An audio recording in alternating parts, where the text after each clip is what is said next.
On this episode of Polls, TikTok trouble, where a bill stands that could cut 170 million users across the U.S. Plus, record-breaking is something Taylor Swift knows all too well, but her new album has shattered previous records. How her album came with the surprise. And finally, a man who's drew himself the life of his dreams. We'll learn the meaning behind the brush strokes. So let's get those heart rates pumping, because for the last time this semester, Polls starts right now.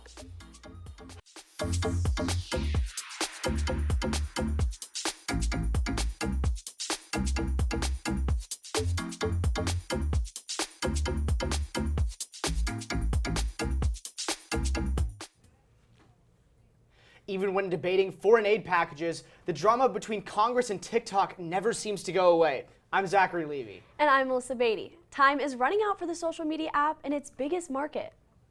The House of Representatives advanced legislation about foreign aid bills, but included in the text is a measure that could ban TikTok in the United States. That's if the company ByteDance doesn't sell the app to an American company within 1 year. The measure has gained strong bipartisan support so far as the government fears security concerns. The bill passed the House in an overwhelming 360 to 58 vote and is backed by President Joe Biden. Hyundai announced that it is pausing all advertising on X after one of its ads reportedly appeared to anti-Semitic posts. The reaction comes after an X user posted screenshots of a paid Hyundai advertisement right next to a social media account that promoted Holocaust denial and pro-Hitler content. A spokesperson for Hyundai announced the pause, saying that the company is speaking to X about brand safety and ensuring that the issue is addressed. Meanwhile, X says that the anti-Semitic account that appeared next to Hyundai's advertisement has been suspended. The pause was first reported by NBC News. Actress Jodie Foster left her mark in the cement while being honored at a hand and footprint ceremony in Los Angeles. The two-time Oscar winner had her hands and footprints plastered into the ground at the TCL Chinese Theater. The event was part of the 15th annual TCM Classic Film Festival. Foster said this event was a big deal for her. Well, this is a big one. I mean, this is a big childhood fantasy, so it's a big thing for me. I grew up 10 blocks away from here on Cahuenga, and this was one of those places where we'd come as a family. We'd have like ice cream, and we'd come and we'd stick our feet and try and measure the cement against, Humphrey Bogart or whoever. And so there's something kind of nostalgic and full circle about it. Foster's 1991 classic, The Silence of the Lambs, had a screening at the theater on April 19th. Notably, she won an Oscar for Best Actress in 1992 for her role in the movie. In the theater's nearly 100-year history, countless celebrities have participated in the hand and footprint ceremony, with the most recent being Lily Tomlin and Billy Crystal. Time has released its annual list telling us which celebrities were the most influential this year. But only 4 of them could receive a cover. The first cover features singing sensation Dua Lipa, known for many hits from Don't Start Now to Levitating to Dance the Night. The second cover is a real touchdown for all of our sports fans out there. It's Kansas City Chiefs quarterback Patrick Mahomes, who recently led his team to a Super Bowl victory. Next up is actress Taraji Henson, who starred in films like The Color Purple and the TV show Empire. And the fourth cover went to Yulia Navalny, leader of Russia's opposition movement. The Rock and Roll Hall of Fame just released their 2024 class of inductees. In the performer category, the inductees are Cher, Mary J. Blige, Dave Matthews Band, Ozzy Osbourne, Peter Frampton, Foreigner, Kool and the Gang, and A Tribe Called Quest. The inductees for the Musical Excellence Award are Diane Warwick, Jimmy Buffett, MC5, and Norman Whitfield. To be eligible, an individual artist or band must have released its first commercial recording at least 25 years before the nomination year. The induction ceremony will take place on October 19th in Cleveland, Ohio. Several Madonna fans in Washington, D.C. are hoping to see the singer again, but this time in court. The fans that attended Madonna's concert in Washington, D.C. last December are filing a class action lawsuit against the Material Girl. Her show was supposed to start at 8:30 p.m., but Madonna did not even appear on stage until about 10:30, leaving many fans to leave early. The suit says that fans feel deceived by Madonna and by concert promoter Live Nation. Fans also complained that Madonna was lip-syncing for most of the performance. This isn't the first time a suit has been filed against Madonna. Fans filed a similar suit last year against her after a late concert start in Brooklyn. I mean, I would feel the same way as those fans. I mean, a 2-hour delayed start is just crazy. Well, and people go and they work all week and they want to go to this concert and they pay a lot of money. And you know what? If we showed up 2 hours late to our job, we'd probably get fired. So they probably are thinking the same thing. Well, after the break, we'll be taking the saying, dishing the drama very seriously. How a reality star created her very own eatery.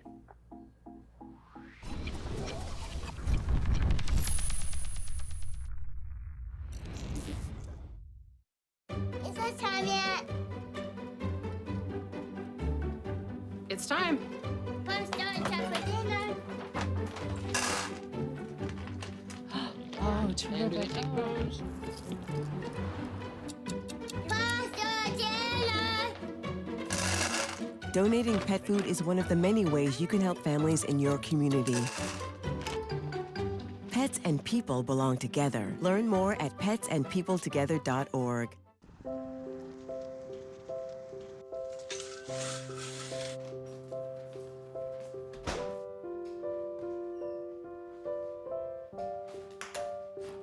I like to eat apples and bananas. I want to eat apples and bananas.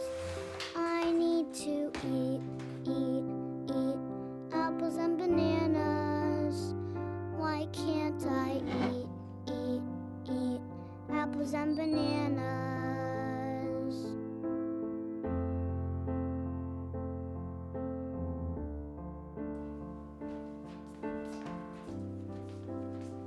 Support the Feeding America nationwide network of food banks to help provide meals to those in need. Join us at feedingamerica.org.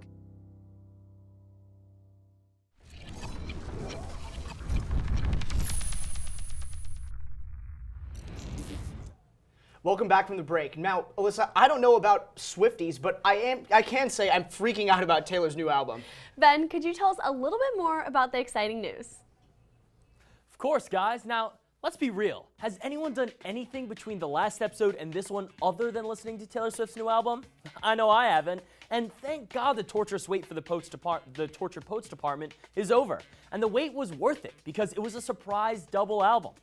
The album explores the depth and vulnerability of the superstar's thoughts. It's 31 tracks long and includes a collab with Post Malone and Florence and the Machine.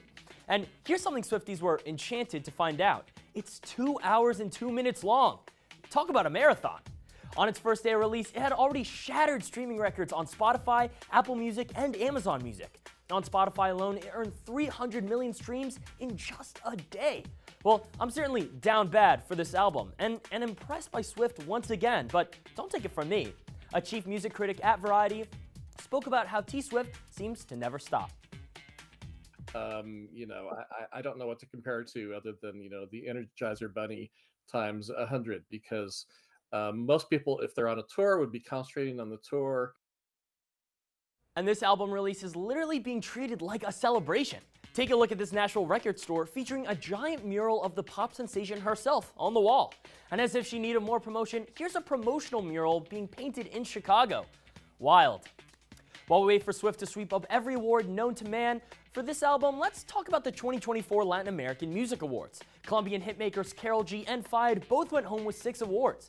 Karol G won Song of the Year for TQG, featuring Shakira, Album of the Year for Mañana Será Bonito, and even winning Artist of the Year, beating out other artists like Bad Bunny and Peso Pluma.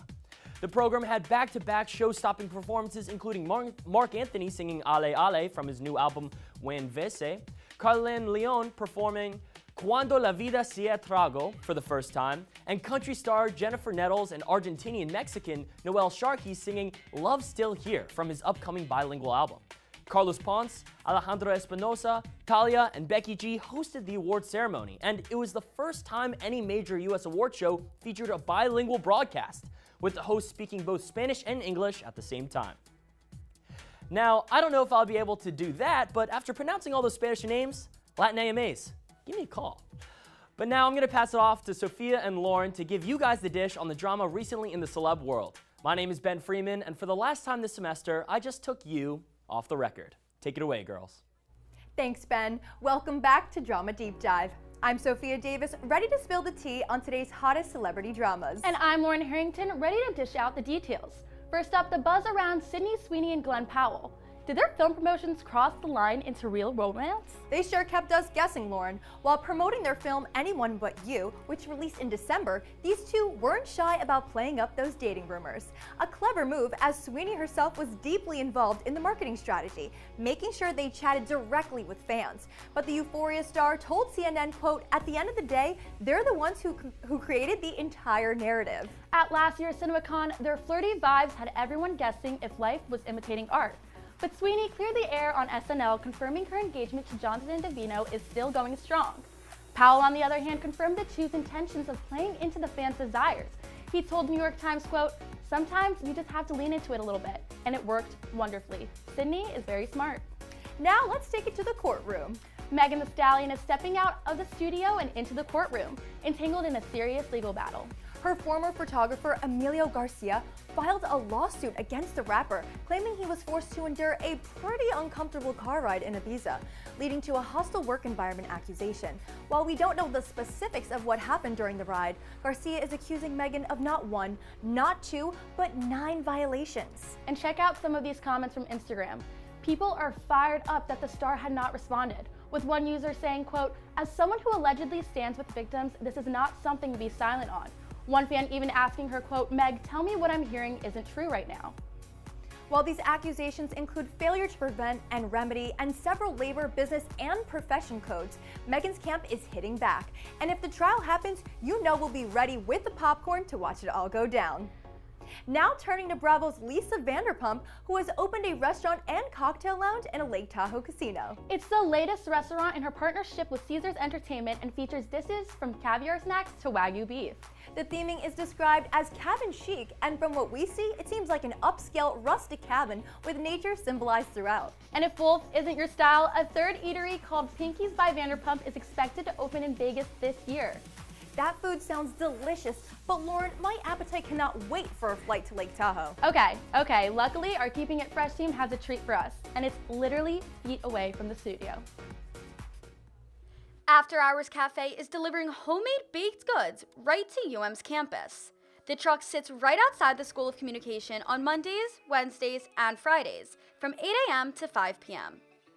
Owner Andre Spaulding tells us his journey began with a quest for delicious perfection. He first went on a mission to taste cookies around campus eateries for inspiration. We got a taste of the result. A lot of times, some people come in specifically for the chocolate chip. Some people want the double chocolate chip, or some people want the oatmeal raisin. I think those cookies are so good that they actually can change your life, change your perspective, make you smile even bigger. So I want to make sure that we heighten the experience that they have. It's all about service, because I'm here to be of service for not just the University of Miami community, not just the students, not just the faculty, but the workers as well. So I want everyone to try, I want them to have a really good experience when they come and visit my truck and try one of my products. Chocolate oozes from these cookies with every bite. A definite must-have if you are in need of a study snack or just want to reward yourself with a sweet treat. And the sweetness doesn't end with cookies. We also tried Spaulding's buttery banana bread, which comes with or without nuts. Cheers. Now for a savory bite, the exquisite empanadas. After Hours serves 3 types of this traditional Spanish delight: chicken, beef, and ham and cheese. We tried the ham and cheese. It had the most crunchy crust on the outside with complex flavors in the middle, with a combination of savory and sweet. These empanadas were big and filling, almost as big as our smiles. That's a good cookie. That's an amazing cookie. But it gets even more delicious with Spaulding's hand-picked coffee beans imported straight from Colombia. The caramel iced latte was a blend of sweet and creamy that had my heart rate pumping. So whether you need a daily pick-me-up or your sweet tooth is calling loud and proud, After Hours is your answer. From UMTV, I'm Addie Block. And I'm Tatenda Mukherjee. Wow, Andre, thank you for always making a student smile on their way to class with your delicious treats. I might have to stop by during the break. And coming up, is it love at first swipe? Angela Safone is on the University of Miami campus to break down the online dating scene. And it's an activity that could make you feel like you're on cloud 9. Our Miami Mashup team will take us to new heights. Stay with us.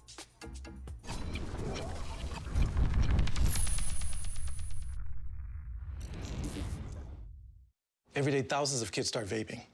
And I can't let this happen to my kid. Of course, it's awkward to talk to your kids about the dangers of vaping. Hey, bestie, how sketch is me? It's hard to get their attention. Ready? Go. Yes, look at that. You didn't turn yours over. So if you want to talk to your kids about the dangers of vaping, you have to get it trending. Right, Backpack Kid? Let's do it. First, invite your kid to do the vape talk. Let's try this. All right. Why is he here? Yeah, I gotta get it trending, honey. Come on.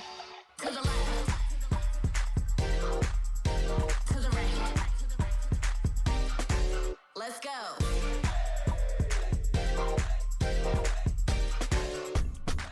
Oh, honey, can we talk? Yeah, what's up? I see a lot of your friends vaping. Visit talkaboutvaping.org for tips on when and how to have the vape talk. I'm an ex-drug dealer, and I'll be your sub today.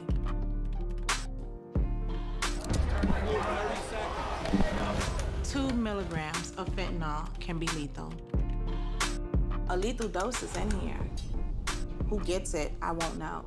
It's cheap, it's potent, and it's profitable. The sad reality is, fentanyl is being mixed into everything now. More kitchen now.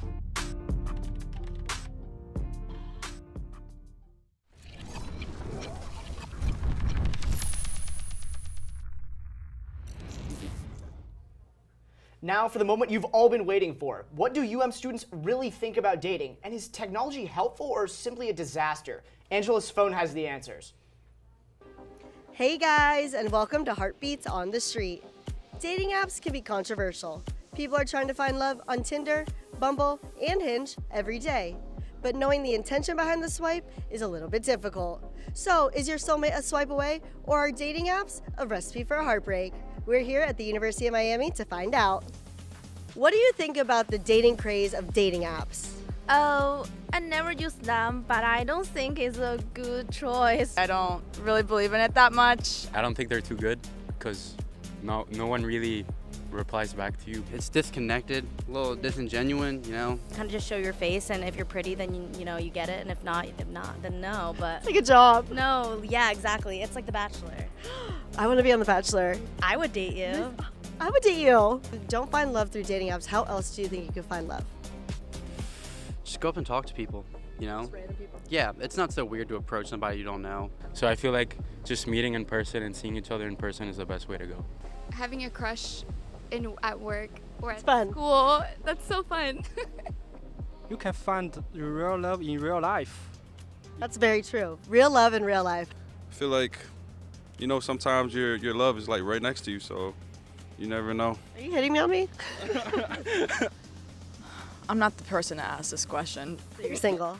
Oh, absolutely, yes. Has anyone ever ghosted you? Oh yeah, for sure. I've been ghosted plenty of times. Oh my God, yeah. And now I have class with him. It's rough, but you know, you get over it, you know, talk to somebody new. And then you ghost them? Yeah. It's not fun. Nah, definitely not fun. It's a heartbreaker for sure. It is a heartbreak. We don't like heartbreak. So have you slid into someone's DMs? Yes, of course. And has it worked? So basically no. Yeah, basically no. So I have. Watch out, guys. Yeah, and that's the time I got ghosted. So that doesn't work either. Yeah. So to be single. Yeah, essentially, it's good for now.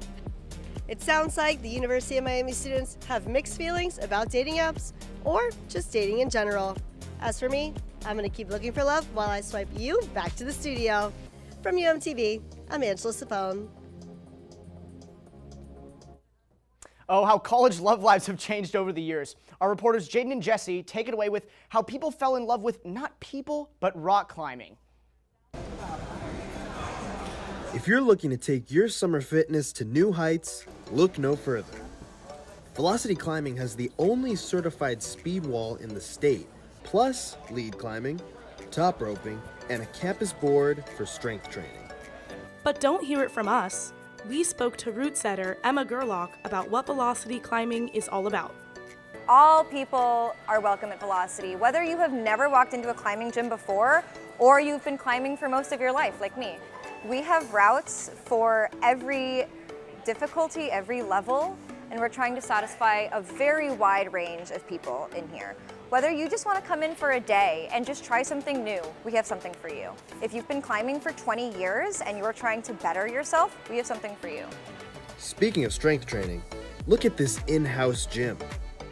With 23,000 square feet of climbing, walls peaking at 50 feet high, and up to 100 sport routes, there are plenty of ways to challenge yourself. One of my main goals when I set is to teach a lesson. I want to teach them something new on the wall, whether that's how to move your hips or how to grab a new type of rock. But when they come off the wall, I want them to feel like they have worked hard and they have achieved something that they've worked hard for. Plus, rock climbing is a great full-body workout. It pushes my limits. That's the main reason why I made this my home gym. The walls are much taller than the other gyms I've been to, so it's really something that's going to make me a better climber. Well, it certainly felt like I was on cloud 9. For UMTV, I'm Jessie Kaplan. And I'm Jaden Russell.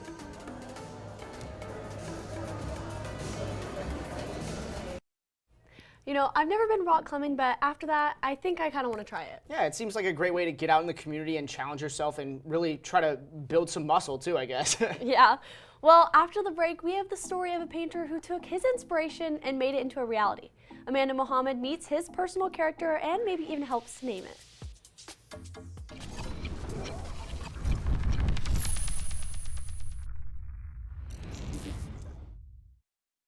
It's something about having that piece of paper. Some people think that's worth more than my skills.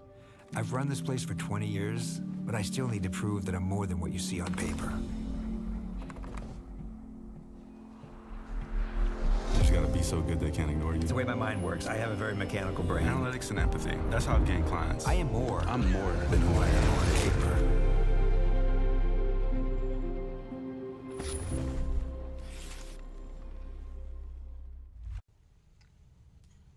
Hey, boss. Okay? Yeah, I'm good.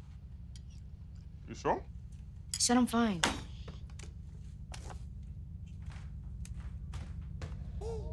Since I was little, it was only like me and my parents. You think you created family out of characters?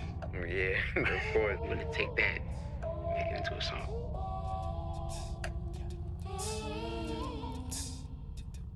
Put me to bed, see you in the morning.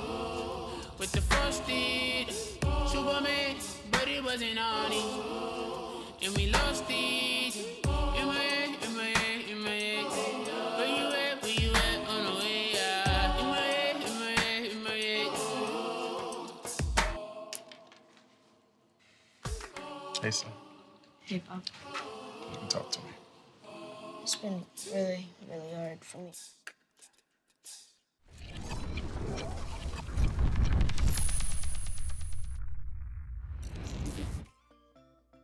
Welcome back from the break and welcome to Confession Session, your favorite opinion segment. I'm Harvey D-Block, that's Johnny Mushin, and Johnny, did you watch anything cool over the weekend? Well, yeah, Harvey, I was actually flipping through TV channels and I came across some off-brand version of SNL. I believe they called it the White House Correspondent Dinner. You know what, Johnny? You are right, and that was hosted by SNL Weekend Update anchor Colin Jost, and the entire program was just bad. Colin's jokes were awful, and Biden called Trump Sleepy Don. And come on, Joe, you can do better than just stealing Trump's jokes. That's lazy. And Harvey, as you said, Colin Jost wasn't great either. His jokes seemed to be written by a 5-year-old. I think he wanted Biden to be able to understand them, but we all know Biden, that's impossible. Usually the host spot is reserved for good stand-up comedians, and Scarlett Johansson's husband certainly was not that. He looked like a deer in headlights and even acknowledged the lack of laughter in the room.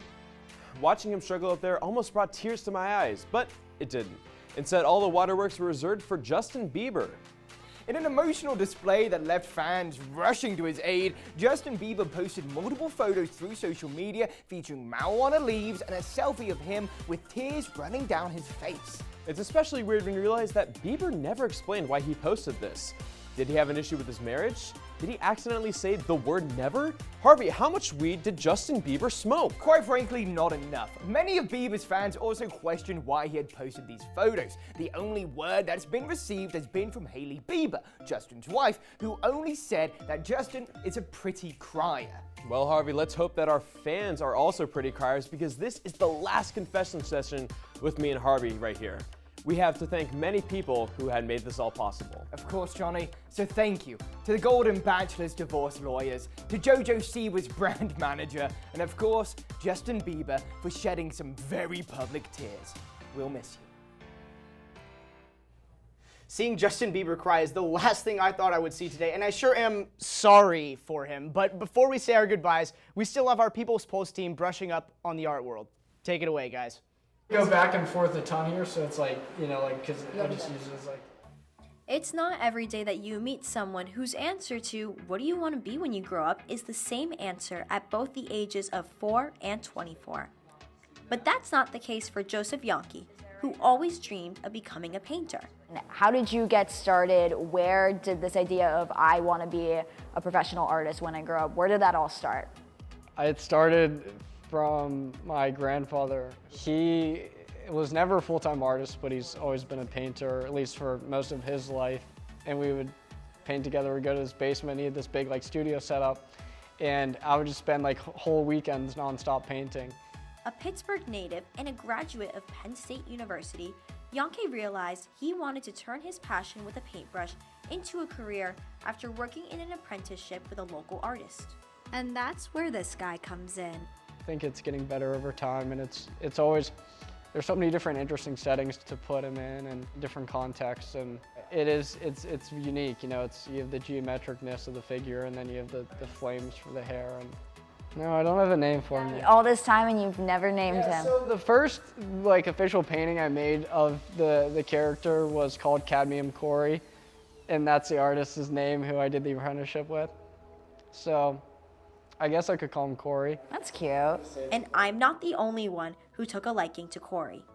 After a gallery showing in Soho, New York, Capital One Bank reached out to Yankee last year to extend an opportunity to display his work in their collection.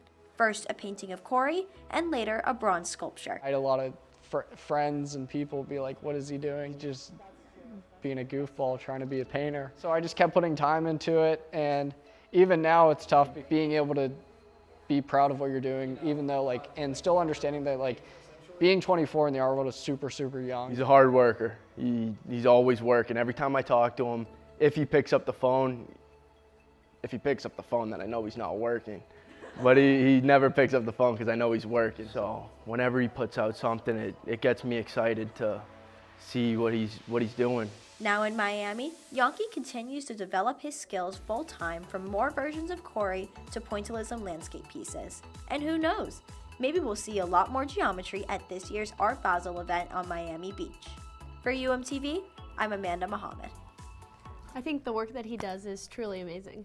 Yeah, well, and it's good to see him being ambitious and trying to ultimately inspire other people too. And now that we've reached the ending of the final episode of this semester, we want to give a special shout out to someone who has done so much for Pulse and UMTV as a whole. Well, we want to welcome Ainsley Vetter. Ainsley's been our producer for many years, and she's also been the reason why we have our live show here today. So, Ainsley. Hi, thank you so much. This is so sweet, honestly. Yeah, so you've been here so many years. How does it feel now to be on your way out, but having done so much for the station as a whole? It's crazy, honestly, to think that it's over, because Pulse has been kind of a part of my identity. People joke, oh, Ainsley, you are Pulse on campus. So the fact that after 4 years that it's coming to an end, it's definitely bittersweet, but I'm looking forward to see what comes. Yeah, so what's coming next for you? So I'm going to be producing at CBS Philadelphia, and I'm very excited for that. So. Okay, congratulations. From me, from Melissa, from everyone else here, congratulations. Thank you. you. We just want to say thank you for joining us. Thanks you to Ainsley for all of her wonderful service to UMTV and to Pulse. And to thank you to everyone behind the camera also for making Pulse what it is today and making all of this stuff possible. We know everyone here will continue to keep doing amazing things as we keep looking forward to the future. But for now, we're out of time at the desk. So make sure to follow our Instagram at UMTV Pulse and come back in the fall to keep those heart rates pumping. Come on, guys. Come on. Woohoo! Right here.